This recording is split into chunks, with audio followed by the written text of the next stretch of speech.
매주 월요일 코너입니다. 종교너머 아하.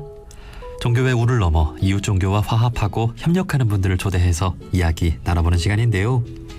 국내외 자료에 따르면 현재 북한 식량 부족분은 약 86만 톤에 달하고 이 가운데 쌀 부족분은 53만 톤에 이른다고 하는데요.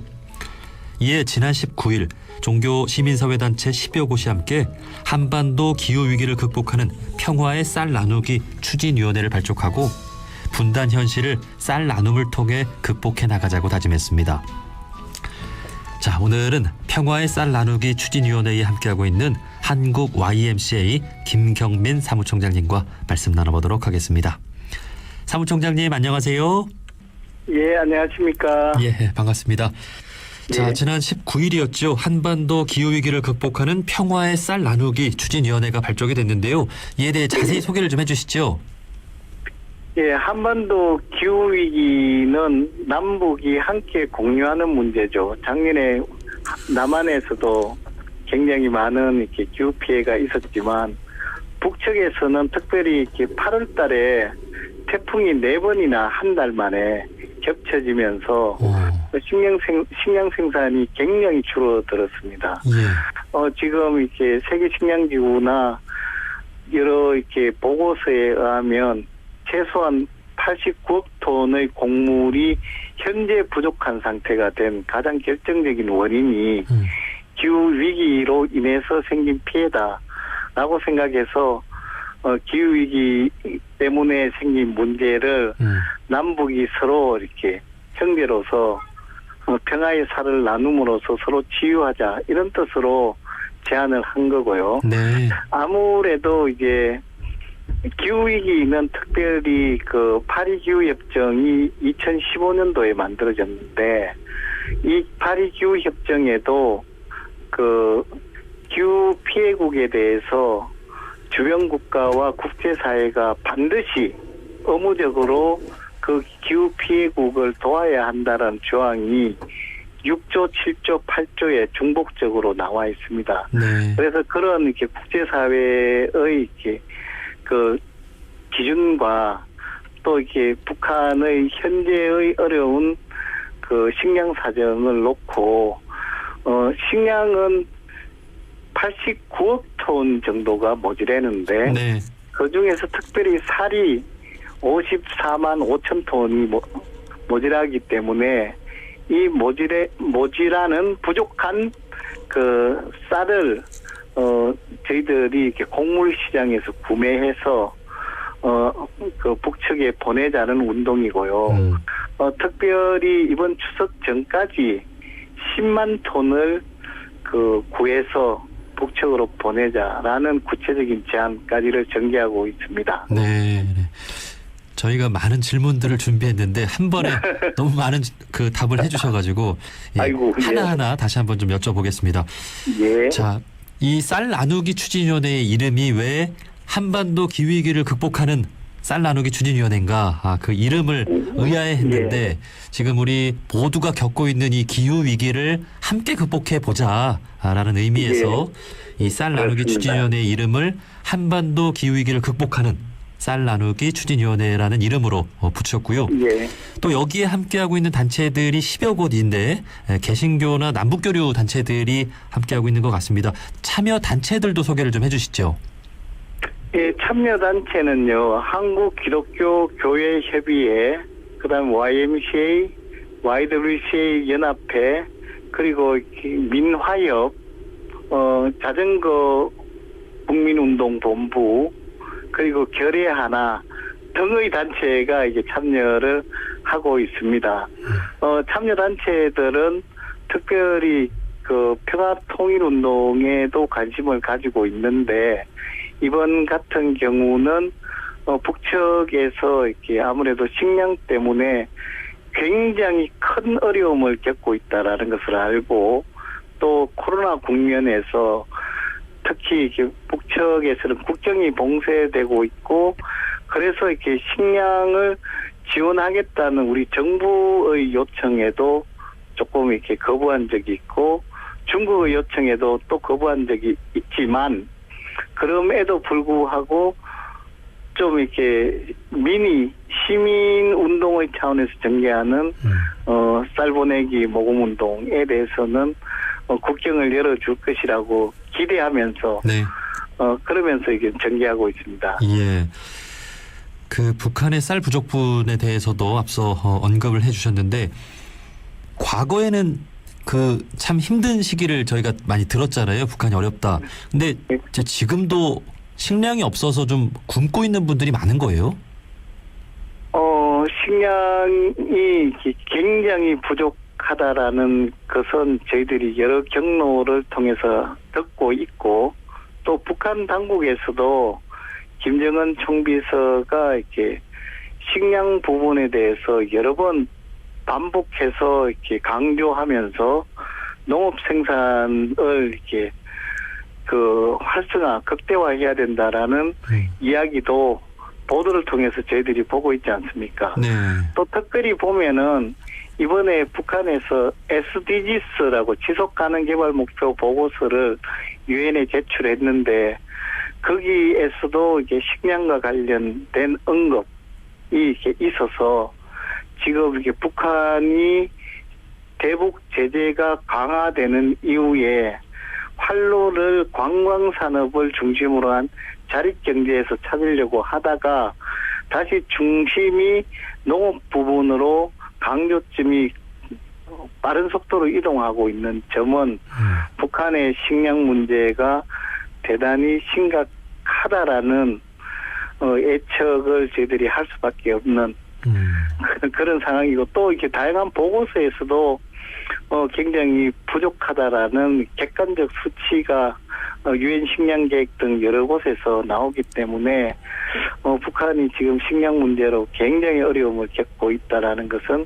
객관적인 현실이라고 생각합니다. 예. 자, 지금까지도 식량이 부족하다라고 하는 이 상황, 북한 동포들이 얼마나 힘들지 저희가 좀 많은 생각을 좀 해줘야 되겠습니다. 자, 지금 그 남북 교류가 거의 중단된 상황이죠. 과거에도 그렇죠. 북한이 식량 지원을 거부한 바가 있었는데요. 북한이 좀 받아들일까요? 저희들은 지금 받아들이기를 기대하고 있고요.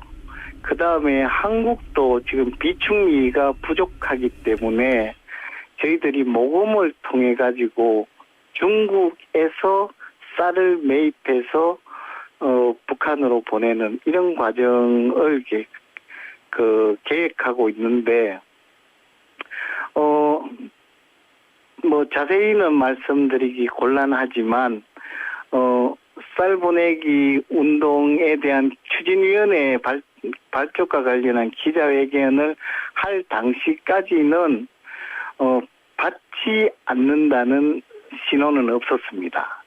즉 다시 말하면 저희들이 이렇게 남북 연락선이 복구되고 나서 사실은 조금 더 이렇게 남북 관계 고위급 회담이라든가 북미 관계에 이렇게 숨통이 열리지 않을까라는 기대를 했지만 네. 그건 잘 안 됐고 그죠. 특히 이제 한미연합군사훈련의 진행 굉장히 축소된 형태지만 네. 잘 안 되었고 그렇지만 이런 상황에서도 북한이 실제로 식량이 없다라는 현실이 있고 그 다음에 저희 이렇게 시민들의 이렇게 어떤 이렇게 애정 어린 노력을 북측에서 이렇게 이해하고 또 자기들이 이렇게 가지고 있는 현실적 어려움도 있기 때문에 성공적인 모금을 통해서 쌀을 보낸다면 저희들은 받을 것이라고 강하게 기대하고 있습니다. 네. 앞서서 중국을 통해서 지원을 하는 그 자세한 부분에 대해서 말씀을 안 해주시는 것은 그 경로가 있다는 것이죠? 예, 저희들이 이제 경로는 있고요. 또 나름대로는 합법적인 경로를 잘 구성해서 진행을 이제 하고 있습니다. 네. 이런 부분에 대해서는 우리 정부도 좀 긍정적으로 좀 도와주려고 하지 않겠습니까?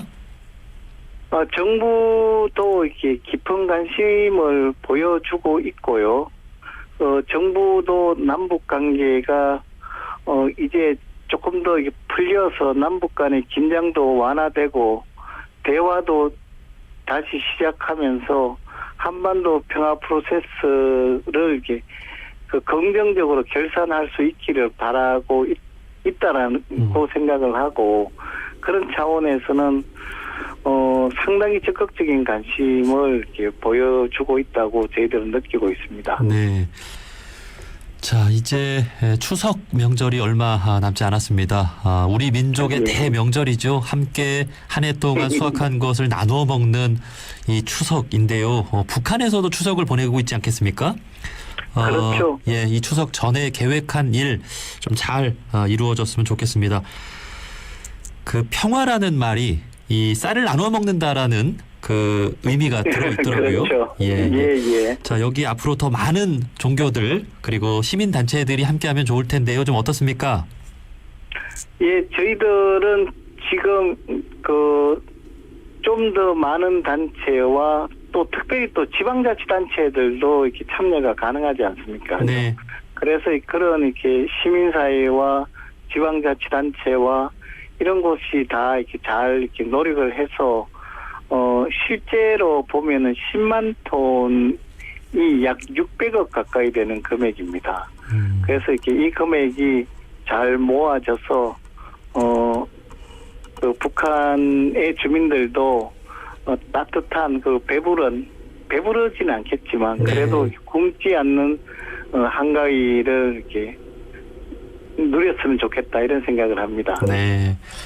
우리 북한 동포를 생각하는 마음, 우리 개신교인으로서 우리 사무총장님의 마음이고 우리 종교인 모두의 마음일 것 같습니다. 자, 이 식량 지원, 우리 민간단체들의 어떤 노력과 함께 정부도 남은 임기 동안 좀 여러 노력을 해줬으면 좋겠는데요. 이제 임기가 길지 않게 남았잖아요. 예. 지금 상황에서 정부는 좀 어떤 노력을 했으면 좋겠습니까? 정부도 사실은 이렇게 바이든 정부의 취임 이후에 뭐 상당히 많은 노력을 해왔다고 저희들은 또 평가를 하고 있습니다. 그렇지만 2% 부족하다라는 생각을 늘 감출 수가 없었는데요. 이번에 이제 남북 통신선 그 복구 이후에도 사실은 대화의 모멘텀이 있었는데 이것들을 이렇게 조금 이게 잘 살리지 못했던 것 같고, 지금 불행하게도 다시 이렇게 통신선이 단절되지 않았습니까? 그렇더라도 정부는 또 정부가 가지고 있는 다양한 채널을 통해서 한반도 평화과정, 정부로서는 이렇게 종전선언과 평화협정 혹은 이렇게 북핵 협상들이 실무 단위에서라도 재개되기를 바라고, 또 북한 문제에 대해서 식량과 백신 문제에 대해서 이게 통일부에서 지속적으로 그 대안을 또 제시를 해왔기 때문에 네. 그런 노력들을 정부도 계속해 주기를 바란다. 뭐 이렇게 말하고 싶습니다. 네.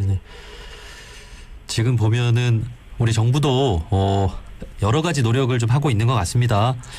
통일부에서도 백신 또 기후위기 관련해서 노력을 하고 있고 이렇게 우리 종교인들도 노력을 하고 있고, 중요한 것은 북한이 이 남한을 대하는 태도, 그 마음을 조금 더 열어줬으면 좋겠다 하는 그런 바람을 가져보는데요.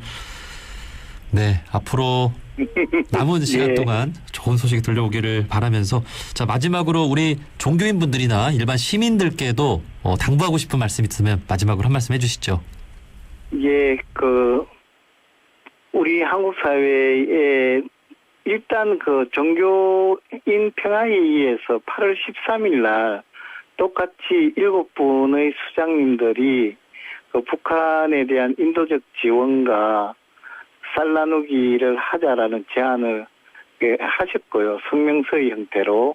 그다음 저희들이 그 이후에 19일 날 이제 기자회견을 했기 때문에 7대 종단과 또 함께, 그리고 우리 시민들께서도 함께 하셔서 이 일이 남북 관계가 이렇게 새롭게 정부뿐만 아니라 이렇게 민 단위에서도 깊은 우정을 나누고 또 또 사랑을 나누는 그런 운동으로 진행될 수 있도록 함께 해주셨으면 감사하겠습니다. 네. 자, 이제 3주 정도가 남았네요. 민족의 대명절. 이 네. 민족이라고 하는 것, 우리 남한만이 아니라 북한도 함께 다 한민족이라고 하는 것을 기억하면서 하나가 되는 그런 풍성한 그런 추석 명절을 준비했으면 좋겠습니다. 자, 여기까지 말씀 듣겠습니다. 한국 YMCA 김경민 사무총장님이었습니다. 사무총장님, 오늘 말씀 고맙습니다. 예, 감사합니다.